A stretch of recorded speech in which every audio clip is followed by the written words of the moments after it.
샬롬 로주 읽어주는 제입니다. 오늘은 3월 31일 금요일 로중입니다. 이스라엘 백성이 주님께 울부짖자 주님께서 그들에게 한 구원자를 세우셔서 그들을 구원하게 하셨다. 사사기 3장 9절. 사가랴가 말합니다. 주 이스라엘의 하나님 찬양 받으소서. 주님이 그의 백성을 찾아오셔서 해방시키셨다. 누가복음 1장 68절. 주님 안에 쉼을 발견하는 하루 되세요. 샬롬 하울람. 오늘 가르침의 본문에는 한 나이든 제사장이 등장합니다. 사가랴예요. 이 사람은 그 성전에서 녹을 받고 일을 하는 그런 직업 종교인이었죠. 근데 누가복음의 묘사에 따르면 이분이 부요하거나 권력이 있거나 이랬던 것 같지 않아요. 약간 뒷방늙은이 같은 그런 느낌의 할아버지입니다. 근데 이분이 예수님을 보자마자 하나님을 찬양하고 이제 드디어 주님께서 당신들의 백성에게 찾아오셨다라고 이야기를 해요. 성전에서 가르치고 성전 봉사를 위해 특별히 부름받은 제사장이라면 아마 의리의리하고 화려한 사람들 많이 만났을 겁니다. 예루살렘을 늘 찾아드는 정치 권력자들, 대제사장들 늘 보면서 살지 않았겠어요? 근데 그것들을 통해서는 하나님이 지금 이곳에 자비와 은혜의 손길을 주고 계시다고 못 느낀 거예요. 이 할아버지는 힘없이 곧 아주 조금만 힘을 주면 꺼져버릴 수도 있는 그런 연약한 생명의 어린 아기를 보고 하나님을 찬미한 이 사가랴는 정말 좋은 제사장, 정말 좋은 종교 지도자라고 생각합니다. 오늘 말씀을 묵상하는 우리 서로님들도 이 기도를 했으면 좋겠어요. 사가랴의 눈을 달라고. 이 사가랴의 안목이 없으면 너무 쉽게 힘있는 것들에 우리의 관심을 빼앗겨 버립니다.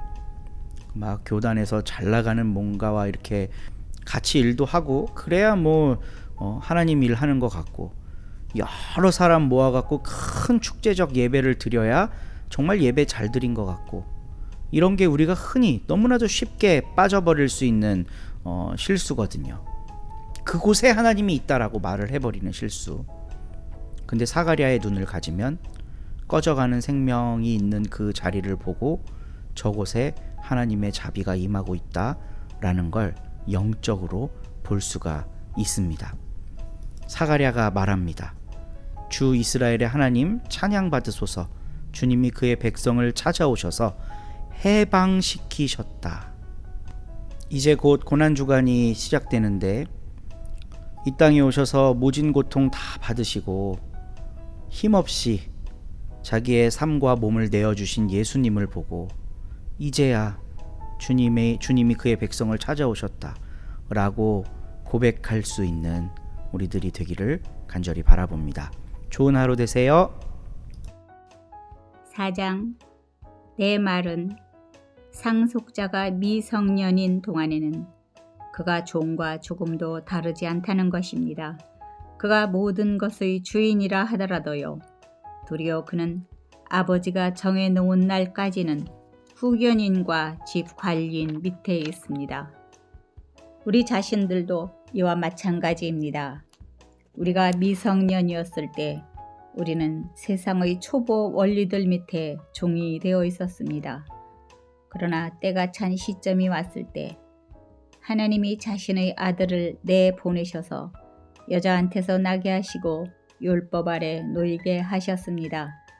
율법 아래 놓여 있는 사람들을 값을 치르고 풀어주시기 위해서였습니다. 우리가 아들, 딸로 입양되도록 하시기 위해서 말이지요. 그런데 여러분은 하나님의 아들, 딸이므로 하나님이 자기 아들의 영을 우리 마음에 내보내셨습니다. 그 영이 아빠, 곧 아버지 하고 외칩니다. 그러므로 그대는 더 이상 종이 아니라 아들, 딸입니다. 아들, 딸이면 상속자이기도 합니다. 하나님이 그렇게 정하신 것입니다. 그러나 그때에는 여러분이 하나님을 알지 못해서 본디 하나님 아닌 것들에게 종살이 했습니다. 그런데 이제는 여러분이 하나님을 알게 되었습니다. 아니 오히려 여러분은 하나님이 아시는 사람이 되었습니다. 그런데 어떻게 여러분이 부실하고 빈약한 초보 원리들로 다시 되돌아가 그것들에게 다시 새로이 종살이 하려고 하시는 겁니까? 여러분이 날들과 달들과 절기들과 해들을 지킵니다. 나는 여러분 일로 두렵습니다. 여러분을 위해 내가 수고한 것이 이러다가 헛수고가 되지는 않을까 해서요. 여러분은 나처럼 되십시오. 나도 여러분처럼 되었으니까요. 형제자매 여러분, 내가 여러분에게 매달려 빕니다. 여러분은 나에게 아무런 불의를 저지르지 않았습니다. 여러분은 알고 계십니다. 내 육신의 병약함이 계기가 되어 내가 지난번에 여러분에게 복음을 전하게 되었습니다.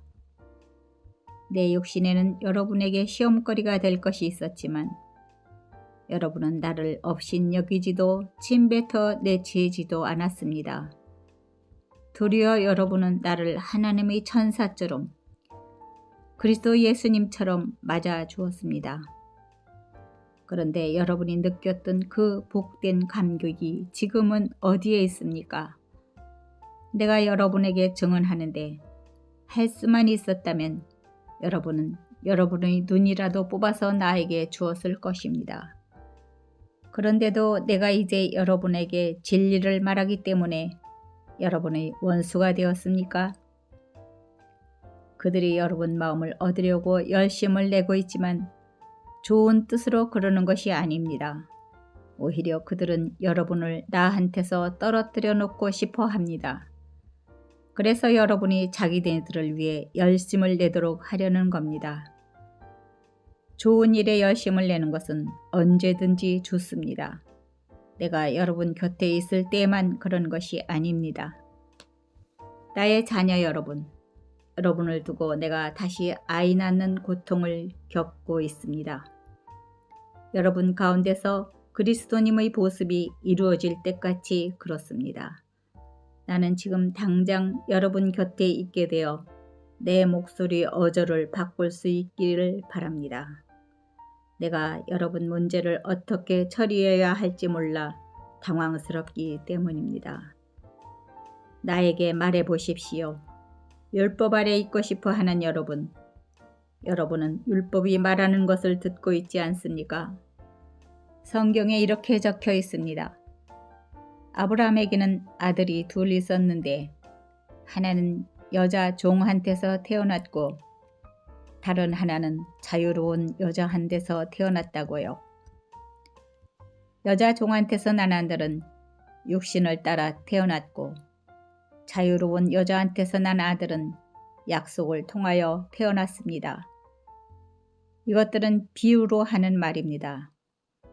이 여자들은 두 개의 언약을 가리키기 위해 때문입니다.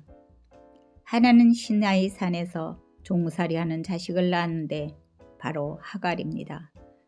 하갈은 아라비아에 있는 시나이 산입니다. 그것은 지금의 예루살렘에 해당합니다. 그가 자기 자녀들과 함께 종살이하고 있으니까요.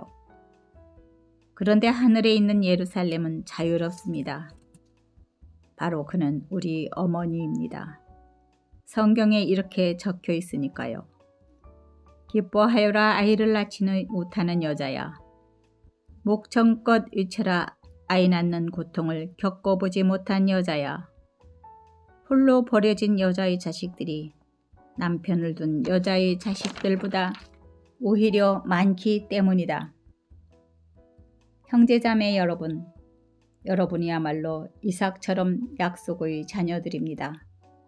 그러나 그때의 육신을 따라 난 아들이 성령님을 따라 난 아들을 박해했습니다. 지금도 그러합니다. 그러나 성경은 무엇이라 말합니까? 여자 종과 그 아들을 내쫓도록 하세요. 여자 종의 아들이 자유로운 여자의 아들과 함께 상속을 받지는 못할 테니까요. 따라서 형제 자매 여러분, 우리는 여자 종의 자녀가 아니라 자유로운 여자의 자녀들입니다. 아멘.